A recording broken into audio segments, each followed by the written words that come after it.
ఈ కిడ్నీకి వచ్చేసరికి మనకు హెచ్చరించే ప్రారంభ సంకేతాలు ఏంటి? తద్వారా ఇగో నీ కిడ్నీ ఖరాబ్ అవుతుంది, ఇప్పుడు జాగ్రత్త పడని. తద్వారా మనం ప్రారంభంలో గుర్చిన ద్వారా కొద్ది జాగ్రత్తలు తీసుకొని కాపాడే అవకాశం ఉందా?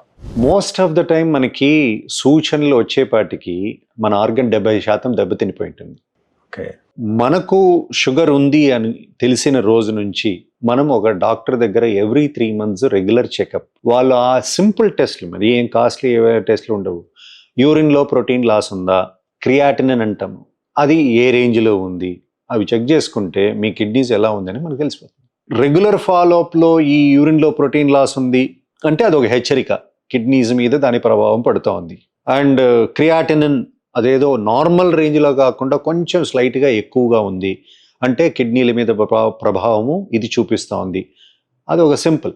బట్ సైలెంట్గా ఉండి మనకేదో నొప్పి తెలియాలనేం లేదు. సైలెంట్గా కిడ్నీ అనే ఒక ఫిల్టర్ డ్యామేజ్ అయినప్పుడు మనకు నొప్పి ఏం రాదు. కిడ్నీలో రాయి ఏర్పడి ఆ రాయి ట్రాక్ వచ్చి అడ్డుపడినప్పుడు నొప్పి వస్తుంది. కానీ డయాబెటీస్ వల్ల, షుగర్ వ్యాధి వల్ల కిడ్నీ డ్యామేజ్ అయ్యేటప్పుడు మనకు నొప్పి అనేది తెలియదు. మనం ఏంటంటే ఇటువంటి ప్రాబ్లం రావచ్చు కాబట్టి మనం అప్పుడప్పుడు దాన్ని టెస్ట్ చేసుకోవడం.